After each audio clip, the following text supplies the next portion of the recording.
I always thought MILK74 had an interesting story.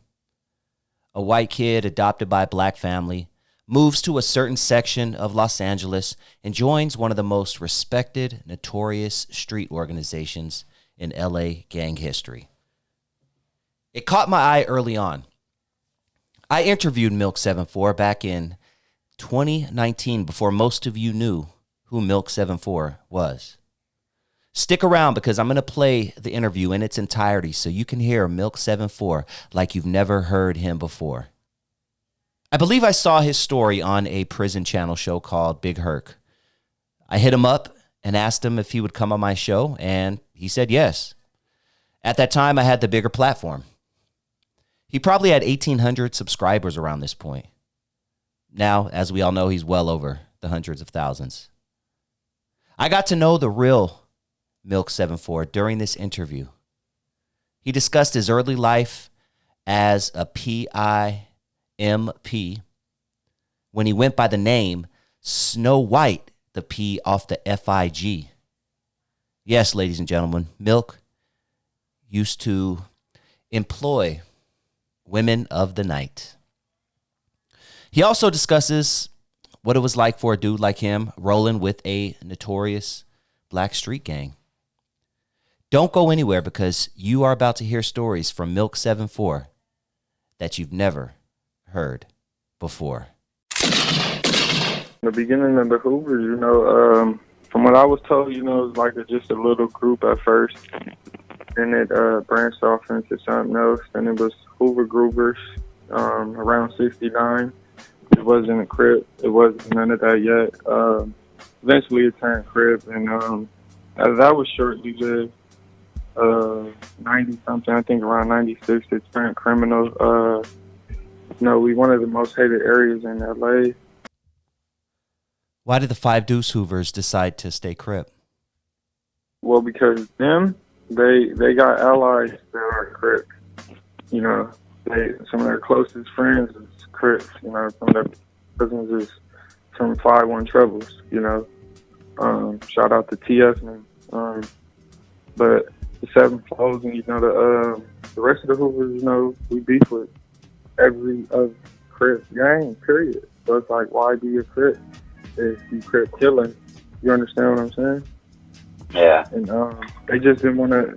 Why would they turn and they already got an alliance with some Crips? And it's no problem with that. They know what it is. At the end of the day, it's Hoover before any and all of that Crip stuff. It was Hoover. And how old were you when you first got put on the Hoover? I was young. It's like 16. That's when I was like officially got jumped in. But before that, I was already from it. I was already claiming it. I grew up on 79th. Like my mother that adopted me, her mother owned the house on 79th between Fig and Hoover since like 1965. So that was even before the first generation. So once that came around, we was already over there. So, like once my mother died, that's when it was like, that's when I was just full-fledged. Was it harder being a white guy?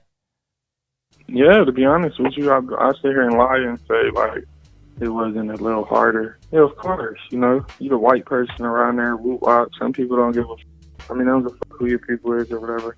They don't try you. And sometimes it's not like they just trying to try you to mark you out. They just want to see where you at, Like, where I come from, it's vicious. They raise like vicious people. Not too many people make it up out of that section where I come from. I don't come from the cities. It's more deadlier because when it's on, if your face known or if people talking about you, it's no way you can avoid nothing. If you black, if they don't be your face, they can be like, oh, that ain't him. Me, they know who I am. And then I'm out there with orange flags, orange laces, Hoover hats, all that. So it's, like I was branched out, extra out, frontlining. It was crazy.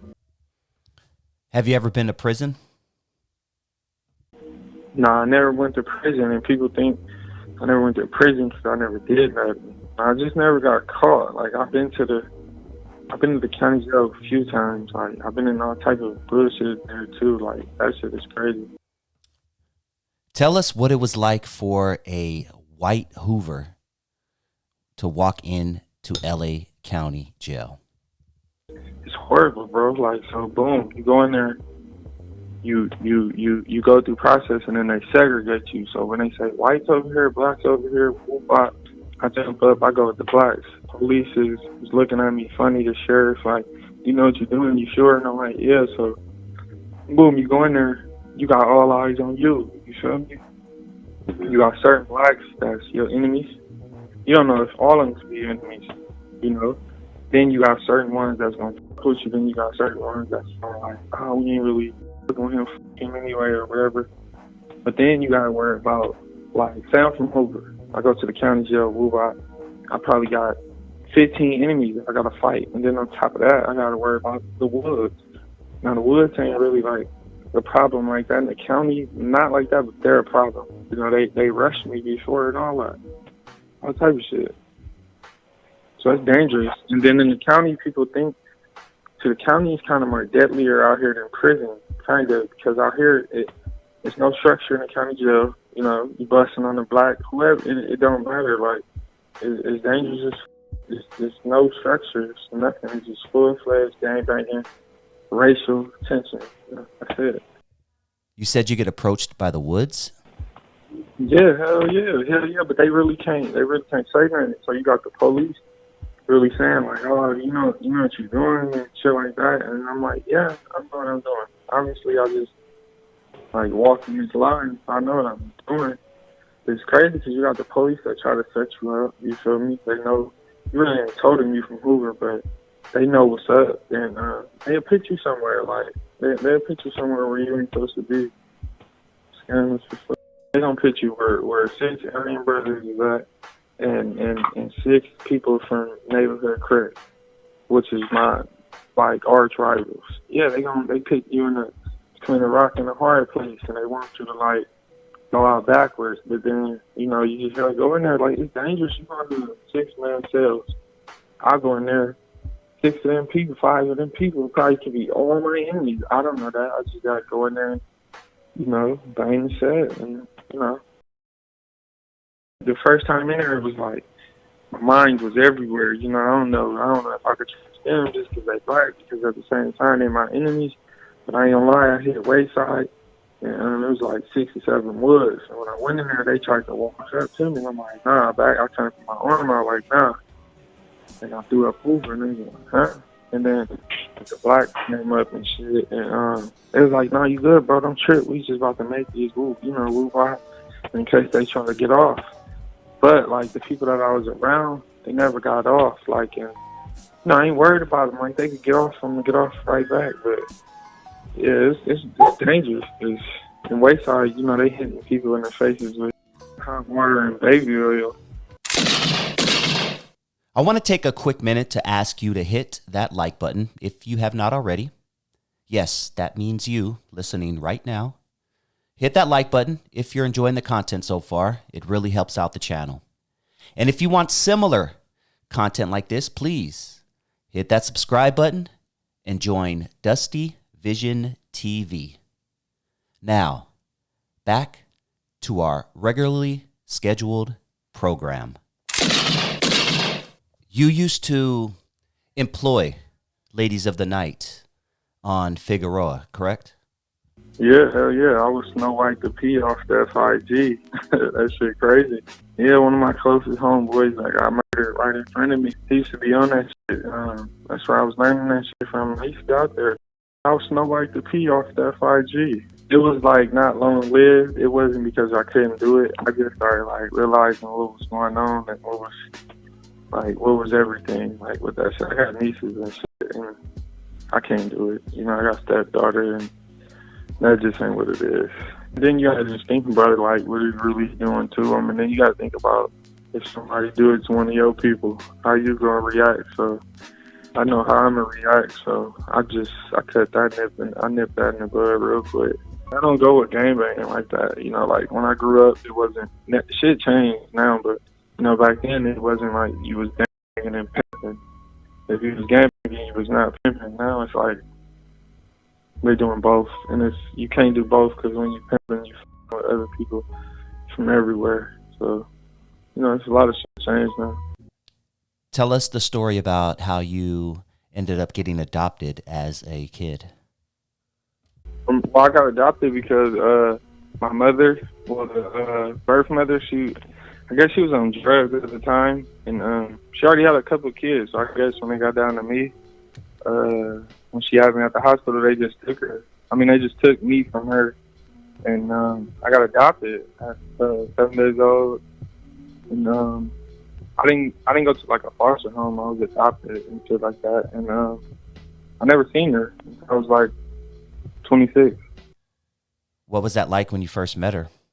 It was kind of crazy. I actually met my biological sisters through Facebook, like on Facebook Messenger and shit like that. And when I seen the mother, it wasn't really like I was happy to see her. I wasn't mad, but it was just so like, oh, that's not my mother. My mother, she already dead. That's how I thought about it. But it was crazy because my biological sisters, they're mixed with black. Like their daddies is black. Tell us what it was like for you getting jumped into 74 Hoover. You got to go through a lot of shit. See, me, it was kind of like, I wouldn't say easier, but it wasn't really like what it was supposed to be, because I already knew everybody. I've been with everybody. Like, I've been cleaning the shit in the juvenile hall, all that shit. So mine was different, It was just one day the homies was right there. I was right there. One of them had just got out of jail. He like, hey, bro, you might as well just come, all that shit. And it was just one of them days where I was like, fuck it, come on. And it was just on from there. But it was normal. It was regular. But then that's when it just became, like, serious. Like, really serious. Because now you're a part of something for real. Talk to us about one of your most scariest times out there on the streets where you said to yourself, damn, I can't believe I made it out of that.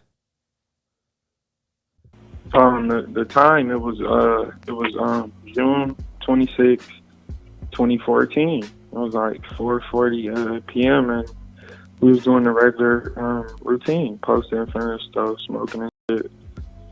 Not causing the havoc, not really doing nothing. And we seen the car go by. We was like, hey, that looked like whoopie whoop. It was like a police officer at the time. He's been under unmarked car, and like that looked like him. And the car turned around and they parked, and it wasn't them. And by the time I looked around and told the people that was right there, like they walking up, they was already too close, and the shit was just fucked up the way it happened because it was like the police over there played dangerous. Like it's like they set us up. Because right before that, they came over there and they, like, circled the block, like, 10, 11 times, searched us, like, 2 times, like, 2 different cars to make sure nobody had nothing, like, to make sure everybody knew it was hot. And that shit happened. And they unloaded, like, 70 times, G. Like, the shit was, like, horrible. I was one of the intended targets, so it was crazy. It was this police. He used to be, he was like a regular uniform. He progressed very fast. He turned into a homicide detective. And he used to be tripping on shit. Like, he used to be on shit. So we know his car and we know who he is so we can avoid it. And that's the only reason we seen the car. It was a Buick. LA, Buicks, Impalas, like 2005 in a Buick. That same year is very suspect. When you see them, you just instantly, like, alert yourself. You see them, if you got it, you about to pull it out. If not, you about to, like, scoot back.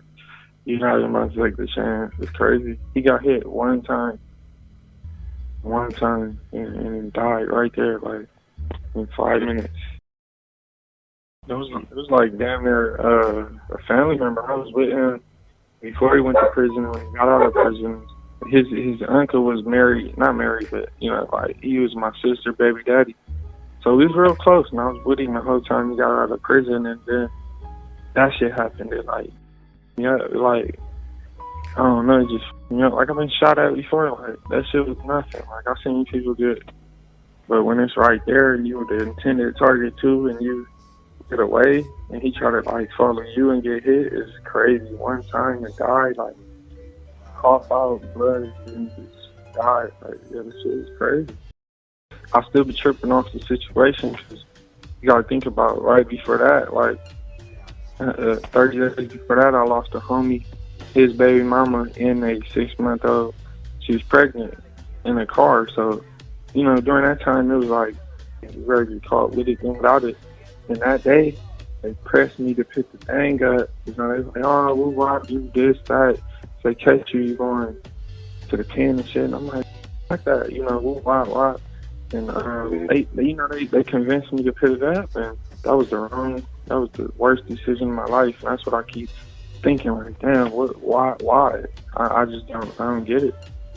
It was God, probably. I don't know what it was, but it was crazy. You got snitched on by an alleged homie, right? I got snitched on by a alleged homie. Like, he was saying he came in the tank and like Wayside, like, this is a place where people come in and come out every day, or you might just be in there. So, like, he came in there and they told me, "You got a homie down there." And I'm like, "Who is it?" So I go down there. Man, I ain't never seen this guy in my life. And then he tried to play like, "Oh, he's white, I'm black, so I'm really from Hoover." He's not. I'm like, no. When these dudes they like, I'm in there with people that know who I am, or they can make a call. And what would I look like going in the county and then saying I'm from Hoover and I'm not, and I'm just a white boy from fucking Encino? Like, that's a death trap. It's not. But yeah, he told on me, so boom. Like, I already got down with 2 or 3 people, and you know, out here we run backstage. So if I got a homie in there, he needs to run my face right after me. So when he got in there, he tried to get at me like, "Hey, you not down with any people?" I'm like, "What?"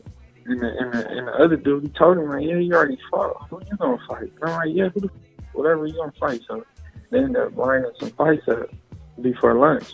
So he ended up getting whooped, and then he like, "Oh, I need your face too." And I'm like, "What?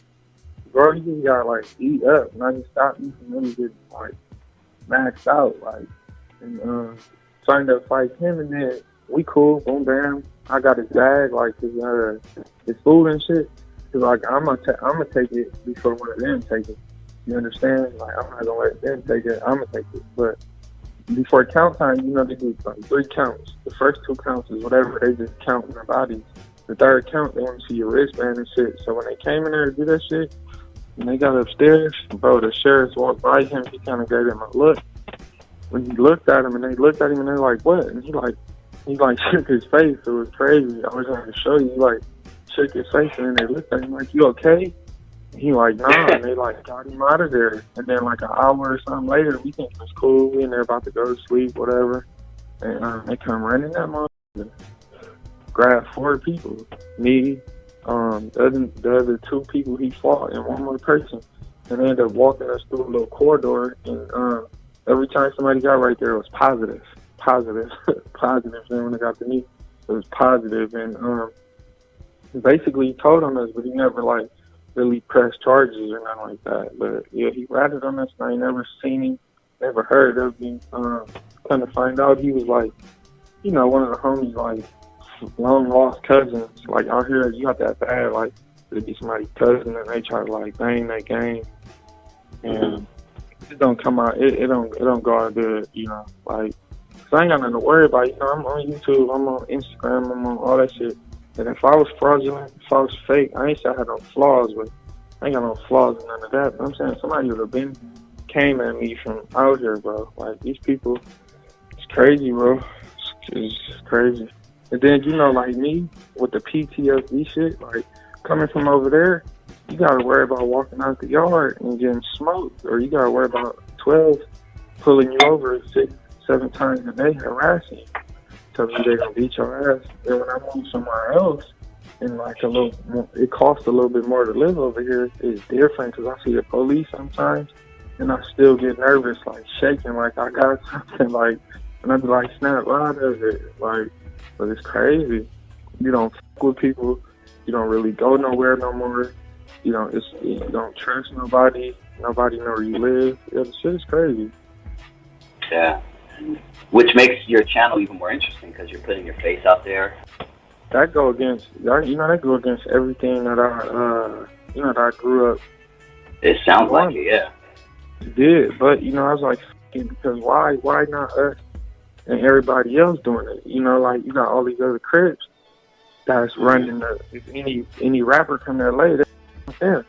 You know, like if they got their hands in that shit, nobody from that section got it because they too scared or too worried about what somebody else gonna say, or they don't got nobody that's saying and shit. You know, we don't got old people, older homies that's like on us, like do this, do that. Nah, everybody just like kill this, kill that, or you know, like it's crazy, bro. It's either gonna make you or break you. I would hope that I could stop somebody from doing the shit that I did. I hope that the person that thinks that they was about to try to do this shit is to stop them, because I'm telling them the truth, the raw shit. Like, I done seen people, like, it ain't not all it is. So, you know, it's not all it is.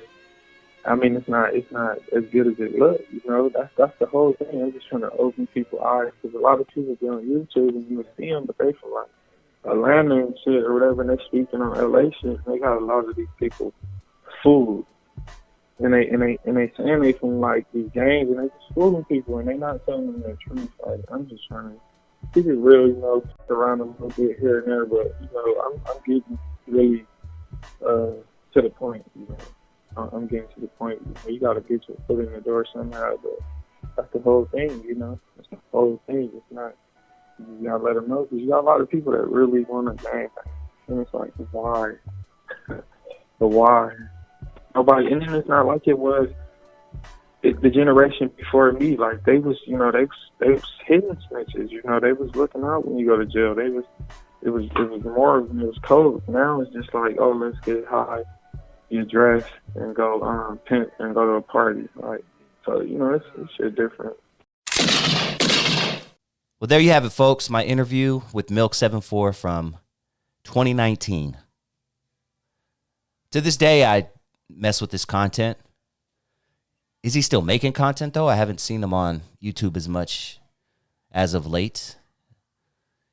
Since this interview in 2019, his channel blew up. It had its ups and its downs. We all know all about MILK74, his notorious kicking on Adam 22's door at No Jumper.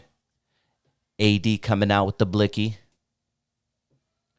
We all know stories of supposed people running up on MILK74, catching him slipping while he's walking through his apartments. People were leaking his address. It was old addresses. The dude has definitely made an impact. He's an entertaining cat. He's an entertaining dude. Witty. Funny. I wish he did more content, but for whatever reason, he's giving it a break. Sometimes real life gets in the way, and motherfuckers don't care about this YouTube stuff as much as they used to. It's not paying what people think. I mean, someone like MILK74 with all those subscribers, I'm sure he was making a decent amount of money. Probably able to pay his rent, which is respectful. And that's about as big as it's going to get from not even most of you, because not even 1% of you are going to get there. But when you make it big, unfortunately, in this YouTube game, unless you want to do some crazy antics, it's about as much as it's going to be. So don't come in this game thinking you're going to be balling out of control, making millions and millions of dollars. It's probably not going to happen. So real talk, Milk probably out there getting a real job, doing his thing. But he was one of those guys that caught my attention right off top before most of the world knew who he was. And I have a knack for that. I have so many videos. If you go back on my channel, I have so many videos from that time of people who no one knew about, but they were on my radar. Charleston White. I have an interview with Charleston White from right around this time. A lot of people who are doing YouTube right now came through your boy Dusty Vision. Not saying that I'm the one that made them big or anything. I'm just saying they came through Dusty Vision. But shout out to Milk, his beautiful woman. He likes his coffee, his women like he likes his coffee. Black, beautiful black sister. And I hope all is well with him. What do you guys think of MILK74? gets a lot of hate, man. But, you know, when you get to a certain level, you're going to get hate. It's normal. It's what it is. And it's just part of this game. If you come into this game thinking it's going to be all love and hunky-dory, nah, man. Once you get to a certain game, more people are going to hate you than love you. It doesn't matter what you do. You could be making cartoons for little kids with cancer at the hospital, and there's going to be a-holes in the comment section. Someone's going to hate on you. Someone's going to pray on your downfall. But MILK74, interesting story. A white kid adopted by a black family. That off top. If this story would have stopped there, it would have been an interesting story. Doesn't matter where he really goes from there, right? He could have been a doctor, been a radio DJ. He could have been anything, and his story would still be interesting. But what makes his story more interesting is that he moved to a certain section of Los Angeles, and he joined one of the most respected, notorious street organizations in Los Angeles gang history, the Hoovers. Everyone knows about the Hoovers. The Hoovers went against the grain. Most of them had decided to do their own thing. Aside from Five Deuce, obviously. But that right there is a that's a movie. I'm sure he experienced so much stuff being a white dude. He probably had to prove himself so many times. And I've always told people out there, there's a group of dudes, black cats, and you see one white dude in there, he's probably the baddest motherfucker there. Because that dude had to prove himself 10 times more than what the average black dude in that camp went through. Thank you for tuning in to Dusty Vision TV. Please hit that like button if you have not already. And if this is your first time joining the channel and you like what you hear, please hit that subscribe button. And if you enjoyed this video, you just might appreciate this bonus clip I'm about to play for you right now.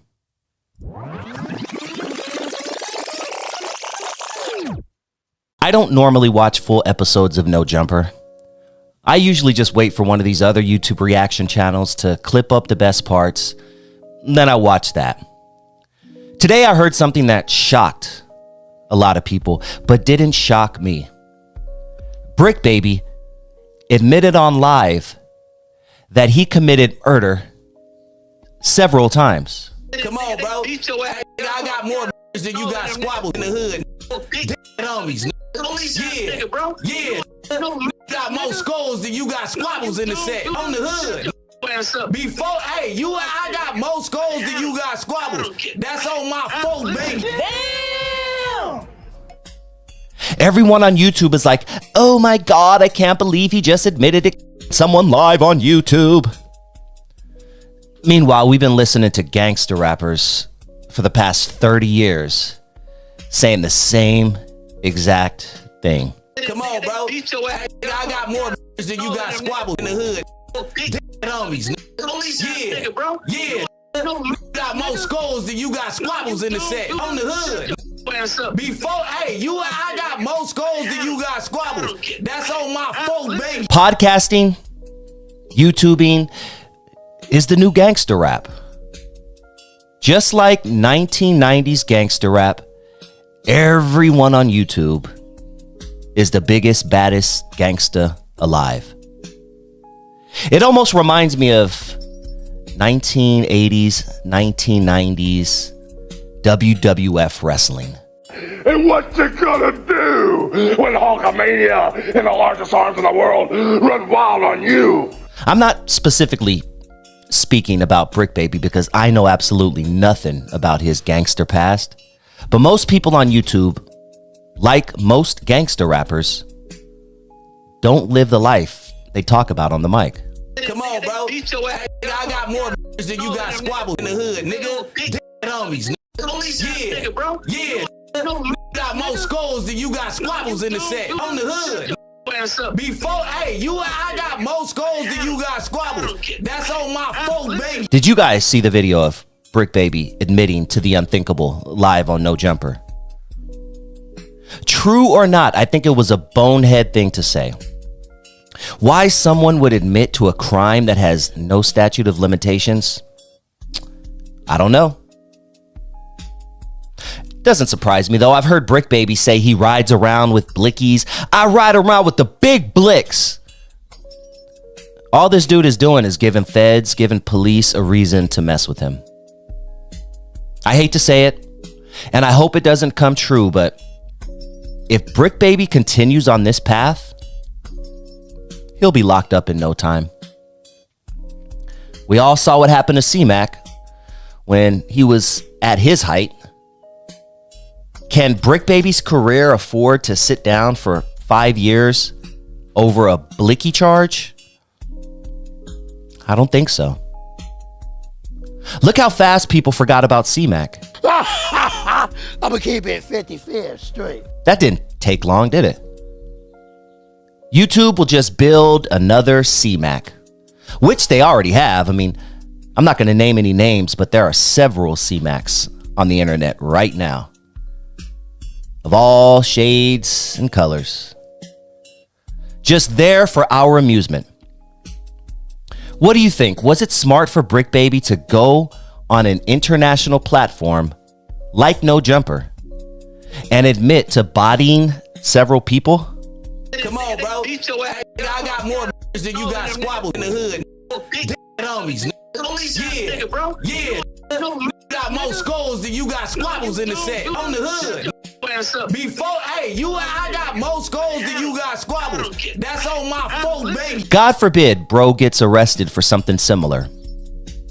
All the feds have to do is pull that clip. Like I said, YouTube and podcasting is the new WWF. So I don't know if any of what he said was true. But I think most of us listening right now can agree that it was a pretty dumb thing to say. And what you gonna do when Hulkamania and the largest arms in the world run wild on you? What say you? Comment down below. Am I overreacting? Am I tripping? Is this all just words? I want your honest opinion in the comment section.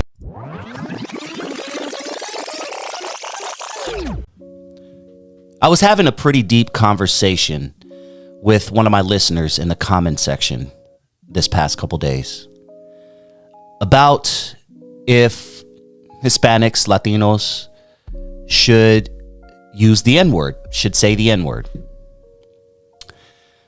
My thoughts may be a little bit different because I grew up in the city of Long Beach.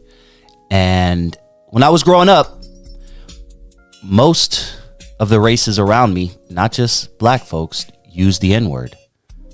I was next door to Cambodian homies who used the N-word. The Latino Hispanic homies use the N-word. White people use the N-word. Long Beach is that type of city. So my thoughts on the matter might be a little bit different than the norm. Where do I stand with the N-word specifically? I'm not a fan of it. I use it in satire sometime, maybe when I'm hanging around friends or something, but you're not going to catch me dropping the N-bomb, just saying it in every other word like a lot of people. It's just been a word that I've never really liked. I know the history behind it. And I think it's silly that black people have turned it into a term of endearment when in fact the N-word, whether it's with a hard ER or an A, means the same thing. And then I love how people try to say the N-word stands for never ignorant, getting goals accomplished. Nah. I'm sorry, but N-words are, for the most part, ignorant. I would never identify myself as an N-word. I would hope that the black people I love in my life wouldn't identify themselves as N-words. I'm a black man. I'm a person of color. And I just don't like the word. I don't like the history of the word. And I just think if you call yourself the N-word, you're going to get treated as such. Black, white, Asian, brown, whatever. You call yourself an N-word, you're going to get treated as such. I mean, this word goes back a few hundred years. And I think it's a word that we just need to wipe out of our vocabulary. I feel like as long as we keep referring to ourselves as N-words, a certain section of America is going to treat us as such because they don't understand the ER and the A thing and all that, because that's really silly. An N-word is the type of person who will steal something from you and then help you find it. N-words don't have goals. They haven't really accomplished much in their life. But they're proud to be N-words. I mean, I hear people call themselves that, and I'm like, how could you put proud and N-word in the same title, in the same sentence? I don't have a problem with other races using it. I hear it all the time. I mean, I'm in Los Angeles now. I mean, I hear it all the time. And I do hear a lot of Hispanic, Latino, homies using that word. And it makes me cringe just as much as it does when a black person uses it. There's nothing more cringy to me when I'm out with my wife or I'm out with a group of people and there's just a bunch of black kids just dropping the N-bomb. Nigga, just dropping it. Not a fan. That makes me cringe when I see a group of black kids doing it. It makes me cringe when I see a group of Hispanic kids doing it. It makes me cringe when I see a group of Asian kids doing it. It makes me cringe. But I have no problem with you using it. I don't take offense to it. I'm not going to be like, hey, you better stop saying that word. If I know you personally and I love you, I'll probably be like, hey, dog, you dropped that word a little too much, man. Maybe you want to think of something else? But it doesn't make me mad. It doesn't make me upset. And I personally think Hispanics, Latinos, they have just as much right to say the word as black people do. It's a term of endearment, right? Right? Yeah, I really feel like there's no problem if other races use it. Now, what I will say, just because it doesn't bother me, doesn't mean it won't bother another black man. So I would be cautious if I do use that word. If I'm not black, I would be cautious. Yeah, I'd be a little cautious of who I use it around. I'd be cautious of just dropping it in public, because there still are people who think that word only belongs to black folks. And those are what we call niggas. Like anyone who thinks that word just belongs to black folks they're typical N-words. So I have no problem with you saying it. Say it all you want. I do think if you get to a certain age and you're dropping it like that, like if you're over 29 and you're still dropping the N-bomb, or you're still calling yourself an N-word, like if you're 21, 22, 17, 18, 19 and you're calling yourself an N-word, I get it. I did the same thing back in the day. Then I just started to realize that, damn, I'm getting treated like this. Once I started calling myself a black man, a man, not a nigga, is when I noticed everything around me changed. I noticed I wasn't getting pulled over by police more. I noticed I wasn't getting weird looks from people. I wasn't dressing like a typical N-word. I noticed my life changed for the better. Now, if you're 17, 18, and you refer to yourself as such, do your thing. But hopefully you grow up one day and realize that word is gross, man. Like that's a horrible word, period. Whether who says it's a horrible word. And it's funny to me that we call it a term of endearment now. Like my nigga means my brother. Like really? Is that where we are now? Nah, man, I would never call anyone I love my nigga. I just wouldn't. I don't do that. That's my brother. That's my friend. That's my homie. Those are the words I use as terms of endearment. So everyone else, go ahead and say the word. I mean, but I will say this about Black America. Black America, niggas who don't like other people using the word, I guarantee if we stop saying the N-word, everyone else will. See, everyone else says it because it's cool. I mean, we're cool. Black folks are cool. We are what? People, we're the first with the fashion. We're the first with the slang. We're the first with the lingo, the haircut. We're the first with everything. Let's keep it real. You know what I mean? White America copies us. Other people copy us. Let's just keep it real. It is what it is. And I guarantee if we as black people stop using the N-word, everyone else will. It won't be cool anymore. We as black folk can actually make it cool to stop saying that word. Think about that for a second. We have our finger on the dial of everything that's going on in pop culture. If we woke up tomorrow as black men and said, you know what? Let's boycott the N-word. I guarantee it won't happen overnight, but slowly but surely, all other races will stop using the word. So in general, black folks, if you want people to stop saying the N-word, we need to stop saying it, period. It ain't one of those things, oh, we should be able to say it because we're black. Nah, dog. Nope, Let's give it a try. Let's boycott the N-word. Let's try it. Comment down below. Am I tripping? Do you agree with me? Do you disagree with me? Should other races be able to use the N-word? I say it's fine. But I will say use it with caution. Just because I'm cool with it doesn't mean the next man will be. And it's funny because I hang around older people. I like to hang around older people, man. Some of my best friends are literally in their 60s. 15, 20 years my senior. And they remember a time where the N-word was only derogatory. Like when a black man called another black man the N-word back in the day in the 60s and 70s, it wasn't no term of endearment. If he was calling you the N-word, he was calling you a piece of shit. Back in the 60s and 70s.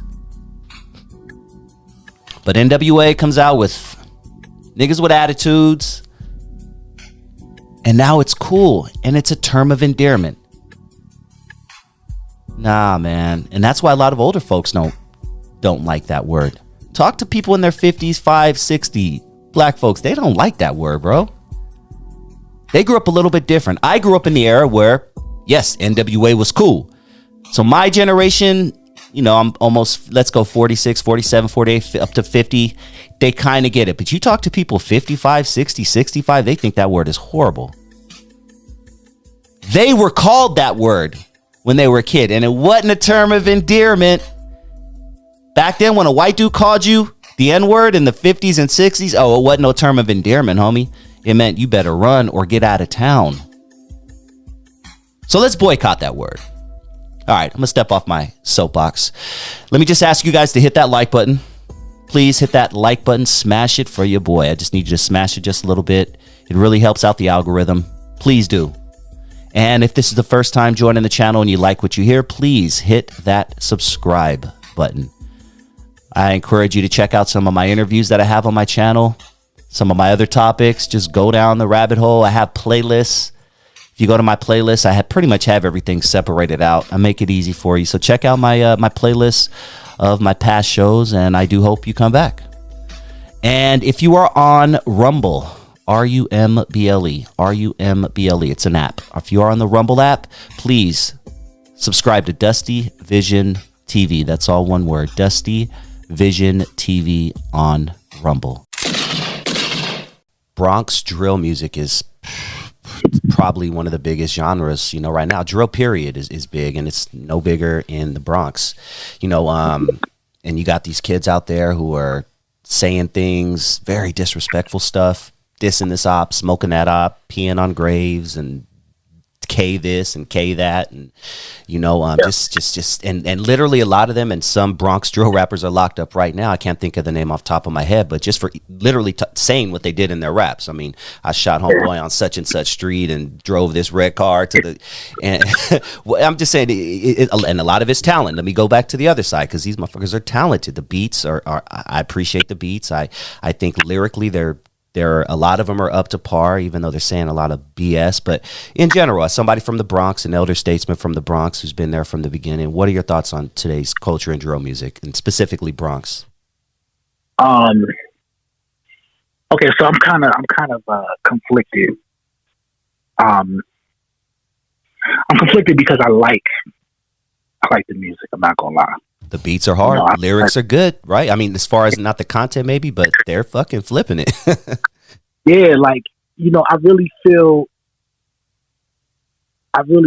like it's a genre of music all to its own. You know what I'm saying? A sub faction, or however you say that, or a subgenre of rap that is really doing some dynamic things. And when I say that, it's because it literally has captivated the entire New York. You know what I'm saying? Like, Bronx drill rap is the sound of New York streets. If you go to the Bronx right now, or you go to Brooklyn, or you go to Queens, that all these teenage kids are into drill music. Like, there's no escaping it in the streets. Like, but at the same time, I don't like what it represents. And there's two things I don't like about it. One, I don't like the fact that everybody sound the same. That's one. Oh my God. You know what I'm saying? For real, dog. Like every drill rapper sounds like the next drill rapper. Like, shout out to Kate Flock, but I feel like everybody sounds like Kate Flock. That's the one that's locked up right now, right? Yeah, that's the one that's locked up. Yeah. And D-Thing. Shout out to D-Thing too. But I feel like every drill rapper sounds the same. You know what I'm saying? So that's one thing I don't like about it musically. You know what I'm saying? The second part I don't like about it is it's too literal. Like, it's too literal. Like, it's hard for me to tell a kid from the Bronx that he shouldn't be in gangs and he shouldn't be a part of violence. You know what I'm saying? Because I was a part of a gang, I was a part of violence. Sometimes I feel like being in a gang can be therapeutic and can be actually a good thing sometimes. You know what I'm saying? With minus the violence, minus the crimes. Sometimes I feel like the camaraderie of being in a gang and the teamwork that's in there is a good thing. But at the same time, there's never been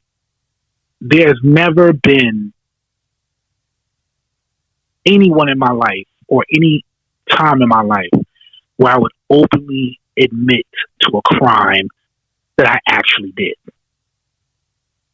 If I had a problem with somebody, I would never blatantly say exactly what I was going to do or how I was going to do it, or even reiterate to the public what I did to them.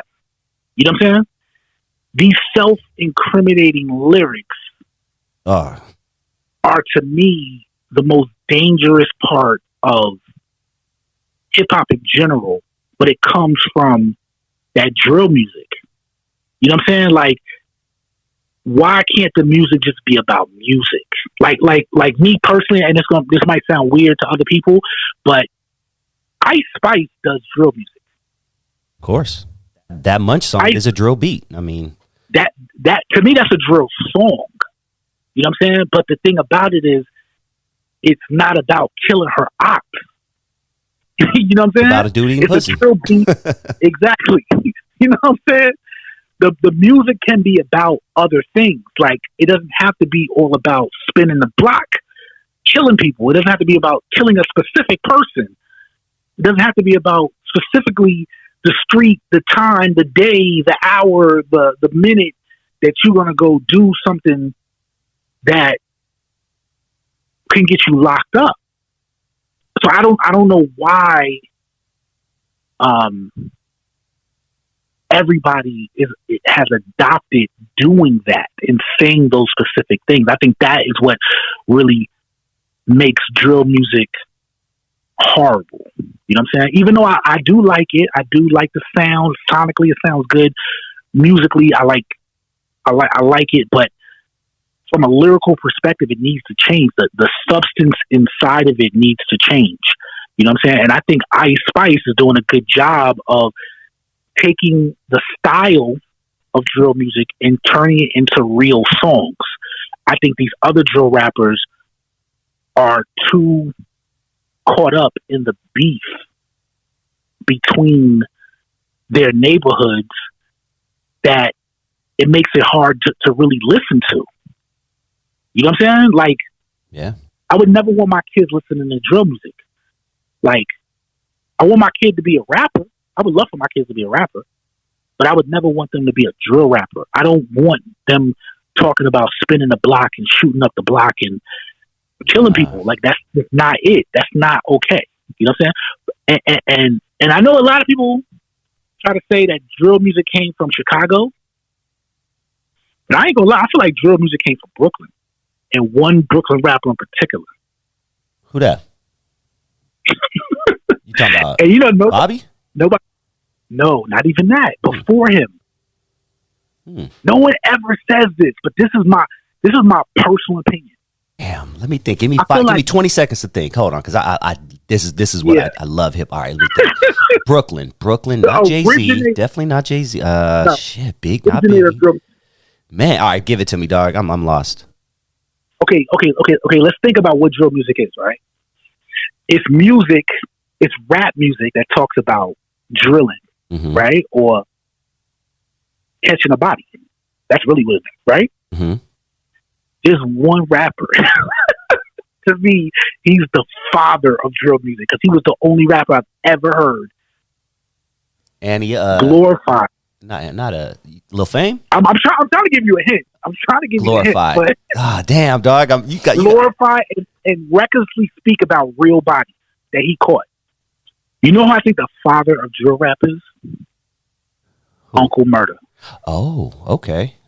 You see, even in his name. All right. Listen, if you go back now, listen, no beef for Uncle Murder. I love Uncle Murder. But if you go back to Uncle Murder's early mixtapes, I'm talking when Uncle Murder first came out, he talked about having 6-7 bodies. Then later on in his music, it went up to about 9. You know what I'm saying? Damn. He literally had songs where he literally talked about how he shot one of his ops. I'm gonna have to go back and how he shot multiple people to the point where when 50 Cent was originally going to sign him, one of 50 Cent's gripes about Uncle Murder for not signing him, and there's actually an interview. If y'all do your research, there's an interview where 50 Cent is talking about why he didn't sign Uncle Murder. And one of the things he said was, yeah, Uncle Murder talks about he done killed like 6 people, but then when you go to his hood and you ask who the 6 people is, nobody knows who they are. But he really did rap about killing individual people. He really did. He really used to rap about it. And I've never heard no other rapper before that ever be that literal in how he caught a body. And then even in Uncle Murder's rap, there's a particular rap where he talks about how he just caught a body, went to the studio, started rapping about it, and his homeboys was like, nah, man, what you doing? Damn. He literally said that in a rap. I'm going back. You know I'm going back and doing my homework tonight. Yeah, man. And I never hear nobody say that about Uncle Murder. Uncle Murder don't say it because he probably don't want to even claim that. Yeah, we only know him from the yearly wrap-ups now. You know what I mean? Like, we don't... So I got to dive deep back into his catalog. The originator of drill music is Uncle Murder.